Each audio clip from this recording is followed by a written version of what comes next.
Welcome to Thriving Tribesmen. My name is Corey, your host, and I'm excited to be making this episode. So, in the past few weeks, I've been following therapists on Instagram, sex therapists, that is, and I just really wanted to know what they're saying and what sort of information they're putting out there.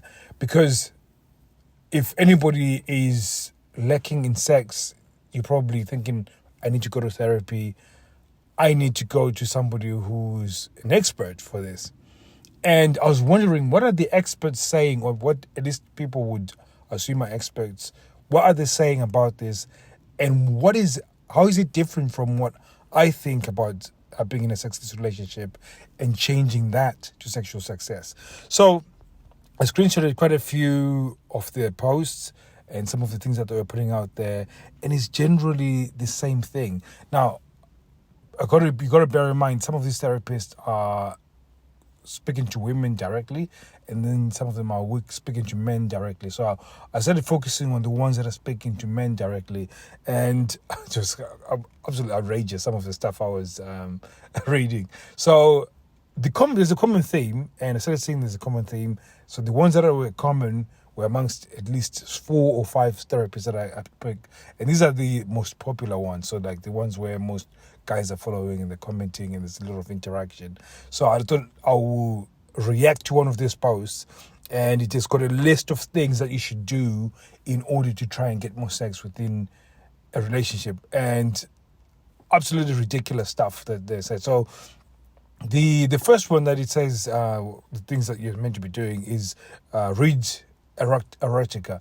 Now I can see the value in that, because the women like to read erotica, so maybe by reading that you sort of get into the female psychology of, you know, how they think and what they might be stimulating for them. And you've got to bear in mind that these guys sell a lot of novels, so they have a good understanding of, you know, what stimulates women and what excites women. So it can give you an insight of that. So I, to a certain extent, I sort of believe that, and sort of have believed that. The only thing that is an issue is that if she is a low libido and she's not interested in erotica, it's probably not valuable to read erotica. So these explicit type novels that make women all excited. So that's not. I would say it's a halfway point that I think I can sort of agree to a certain extent.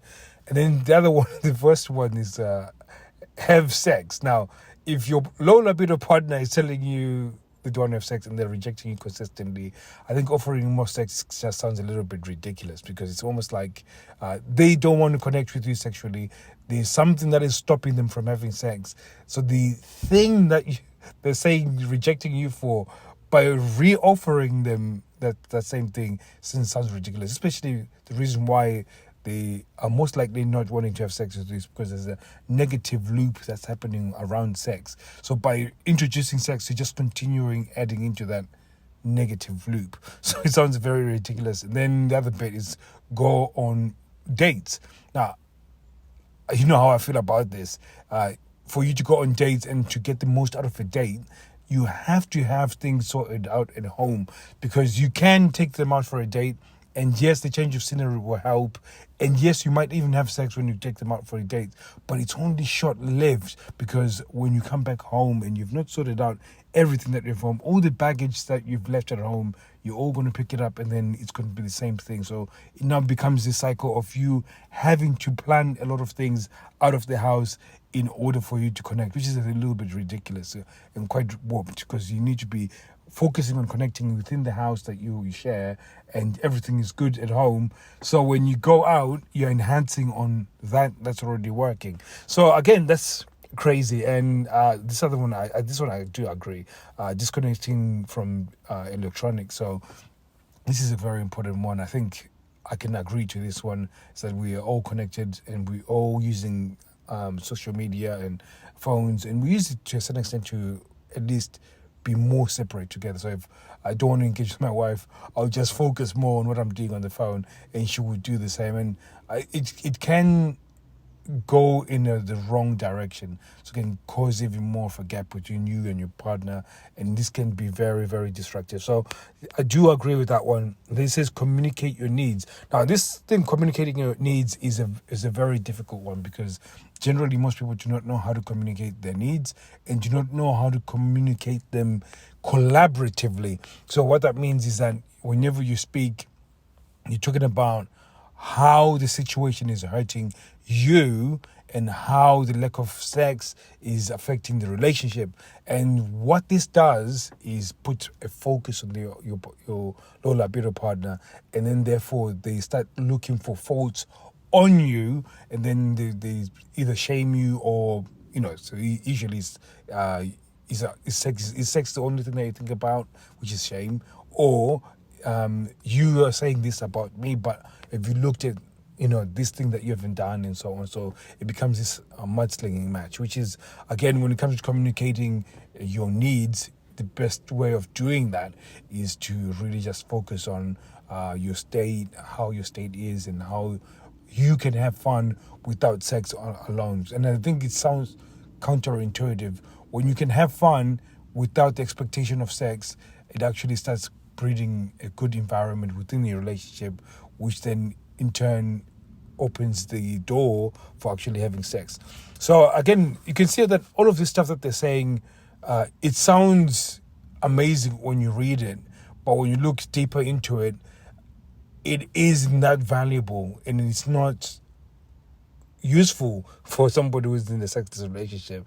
And I'm saying this because I think there's quite a few of you guys that are already in therapy right now. And if you are in therapy for your individual trauma and for your mental well-being, continue doing that. But if you're doing it in order to reverse a sexless relationship, you need to stop doing that therapy. And I can tell you with now absolute certainty, this is going to destroy your relationship. The amount of guys that I've been coaching now that have gone to therapy and been on the last resort, and now I'm like the last resort in order to start changing things. It's absolutely crazy. So again, the other one, it says share responsibilities. Yes, you can share responsibilities. I think that's a true one. I do quite some of the cooking. I do some of the housework, but I don't do it in order to impress my wife. I do it because I want to have a clean house, because I want to show example for my children that this is what it looks like to live in a clean house. So I never do that in order to impress her. And I think most guys do this to impress their partners, and then it creates this dynamic of child-parent dynamic where I'm doing all this cleaning. Can you see me doing all this cleaning? Are you happy that I'm doing all this cleaning? And it's got this real thing where you're just trying to impress her, and and again, there's another thing that we talked about in terms of being industrious in order to impress that person, because that's how you've always received love. You always received love when you were industrious within your household. So it could be your mom, your dad, or your parents. And so you received love. So now you've continued this on into your relationship. So again, there's some stuff that's around that continues your sexless relationship by doing things around the house. So again, it always comes down to the motivation behind it, which is a very important piece to talk about. So again, these guys that are now reading this stuff and then going out there and then really taking the wrong end of the stick, which is absolutely crazy. So the other one is be more present, which sounds amazing from the things, but unless you've read The Power of Now by Eckhart Tolle, it has got no context, and it doesn't. So, and again, if it's your first time ever actually hearing the name of Eckhart Tolle and the book, being present will not have any context. I know what they mean is that don't be thinking about regrets, don't be thinking about the future. Try and be enjoying the moment as you are within the moment. And again, this is a level of skill that is required for you to be able to do that. There's some stuff in terms of work, deep work that you need to do internally in order for you to actually enjoy that. So again, the other bit, which I found pretty strange within this list, was watch porn. Now, I don't know if this is watch porn with your partner or watch porn individually, but I think it still falls under that remit of if the sex is a little bit repulsive for them, offering them more sex sounds a little bit ridiculous. So watching porn, I've got I'm not sure they did not bring any context to it. And you can see how ridiculous this is, that they're putting out that watching porn as part of how to have more sex, especially when your low libido partner is not interested at the time. So again, it doesn't make sense to me. And it talks about respecting boundaries. Now I can understand that it sounds good on paper, but what makes it a little bit different is that from the clients I've been talking to recently, and even just before, when I used to coach before, when it comes to boundaries, I think most people don't understand what is boundaries. So I'll give you a big overview when it comes to boundaries. So you got your character, you got your behaviors, and you've got certain parts that make your personality. If any of these are infringed by shame, or somebody puts it to question, or somebody calls you something that you already not, or something that you don't agree with, that is a personal attack. You placing a boundary, you saying, making a pushback on those is what is boundary setting. And generally, if you don't know how to set boundaries, then you're not capable of seeing other people's boundaries. So your partner is probably not having sex with you because you don't know how to set boundaries, and therefore, in turn, you don't recognize the boundaries. So when she puts boundaries, you perceive it as rejection, you perceive it as something that is negative, when it's something that is positive that you can build your relationship upon. So again, this is why it becomes a perpetual thing where you got this negative cycle within your relationship, because she sees as if you don't care because you don't recognize what boundaries. So again, this over a period of time, again, most people that are within a sexless relationship, yes, it's true that they don't respect boundaries, but it's not the respect of the other. It's a respect of the other person's boundaries, but at the same time, it's because you lack the knowledge of preserving your own boundaries. So again, this is a very important part, and I think I do agree to a certain extent about this, but they never teach it in the context that I've just taught it right now. Usually it's more about that you are not respecting the boundaries, so therefore you are it wrong. Whereas it should be more, okay, this is what it means to respect boundaries. So this is, you set up your boundaries first, and as you set your boundaries, you actually start recognizing boundaries in other people, which is a very, very important lesson. And like I said, the way I discovered this was the most warped way about it, and I'm so glad that I've managed to teach guys, and by them recognizing their boundaries, they were able to do the same for their partners.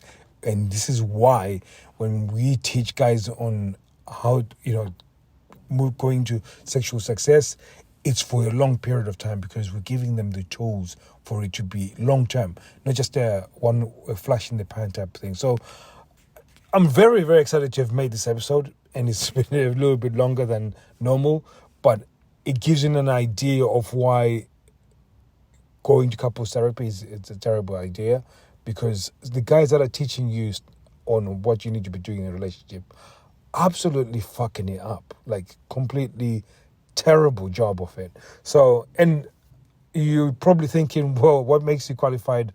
Well, I mean, they've gone to uni and you haven't gone to uni or anything. I've just been around many relationships for a very long time. I interacted with so many women. I've interacted with so many, and I've been with so many women to the point where these things now, I understand them in terms of relationship, and when it comes to boundaries, when it comes to all these other things, it comes natural to me because I've exposed myself into different situations in terms of relationships, more than the average. Like if I think of my whole street, there's all the guys. I've been with more women than them if they went at least 10 lifetimes, just to put it that way. So it's given me the opportunity to actually now see relationships from a different perspective. I'm just the general who went to war, and compared to these guys, other guys that have been to uni and learnt, strategies of war. They've just learnt it from books. Well, I have been to war, so and this is what makes it different, and this is why we've opened these slots for the reignited men. There's 3 left, so if you need to make a move right now to get it at the cheapest ever possible time. So, and again, I'm pushing this because it's going to be the last time you're going to buy it at this price. After this, you won't be able to buy it at this price. To be at 1997, which is 1997, and that's could be the new price, and it will be that for only a short period of time before we scale it up and then go to the next price. So thank you very much for listening. Hopefully this has been impactful for you, and it's a longer version. As I'm preparing for my holiday, I'm going to make a few longer versions so you can feast and then go back to, and hopefully this is one of those ones you can go back to and then listen to it over and then try and grasp some of the concepts that I've tried to detail for you guys. So thank you very much. Speak to you soon. Take care.